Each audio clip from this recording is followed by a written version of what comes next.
cœur de la nuit. Une maison oubliée attend son prochain visiteur. Ses secrets sont enfouis et le passé murmure encore dans l'obscurité. C'est juste une vieille maison. Il n'y a rien à craindre. Si tu le dis, mais ça fait vraiment flipper ici. À l'intérieur, le temps semble s'être arrêté. Chaque pièce respire l'angoisse et le mystère. Que se cache-t-il derrière ces murs? Regardez ces photos. Quelque chose ne va pas. Ça me donne des frissons.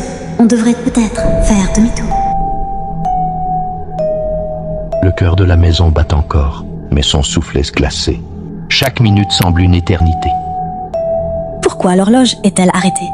Ça n'annonce rien de bon. Des murmures portent des secrets oubliés, mais le silence est parfois plus dangereux que le bruit. Vous entendez ça? C'est comme si quelqu'un parlait. Maintenant. La peur s'installe. Chaque pas résonne comme un dernier adieu à ceux qu'elle laisse derrière. Laissez-moi tranquille. Je dois sortir d'ici. Ne les regarde pas.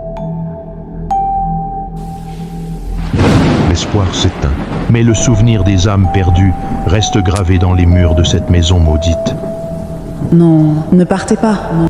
Ne les laisse pas te prendre.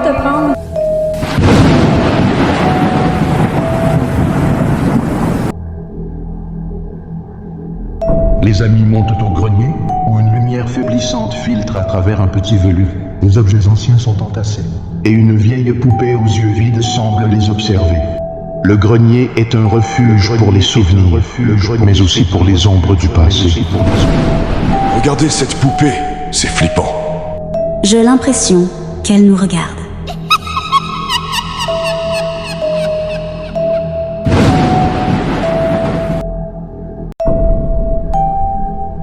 Sur une vieille table, ils découvrent un journal poussiéreux. Les pages sont jaunies et pleines de notes effrayantes sur des rituels anciens. Les mots écrits ici sont des cris de désespoir. Qui a osé invoquer ce qui ne devrait pas être touché? Écoutez ça. Des rituels pour invoquer les esprits. Ça ne nous regarde pas. On devrait le refermer. Soudain, une silhouette fantomatique apparaît derrière eux. C'est très indistinct. Les amis se retournent, effrayés.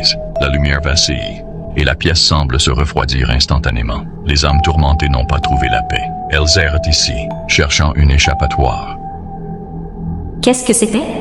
Rocky Labs, ne la regardez pas. On doit sortir d'ici.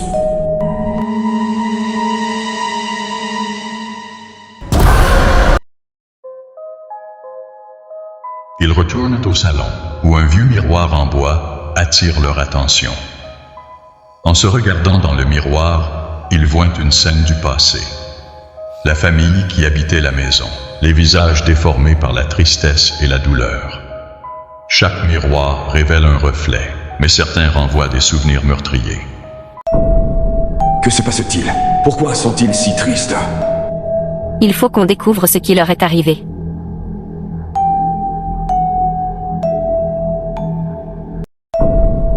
Au fur et à mesure qu'ils explorent la maison, ils découvrent une chambre cachée derrière une bibliothèque. Les murs sont couverts de dessins d'enfants, et une voix d'enfant murmure des mots incompréhensibles. Au centre de la pièce, un cercle de bougies noires est disposé. Ce qui était autrefois un lieu de joie est maintenant devenu un sanctuaire de désespoir. Ce n'est pas bon. On ne devrait pas être ici. Quelqu'un a essayé de faire quelque chose ici. On doit partir. Alors qu'ils tentent de quitter la maison, la silhouette fantomatique les bloque, hurlant de douleur. Les murs vibrent et les objets commencent à tomber. Les amis unissent leurs forces pour briser le cercle de bougies, essayant de libérer l'esprit piégé. Dans l'obscurité, la lumière est la seule arme contre les ténèbres. Ne lâchez rien. Concentrez-vous. Libérez-vous, esprit tourmenté.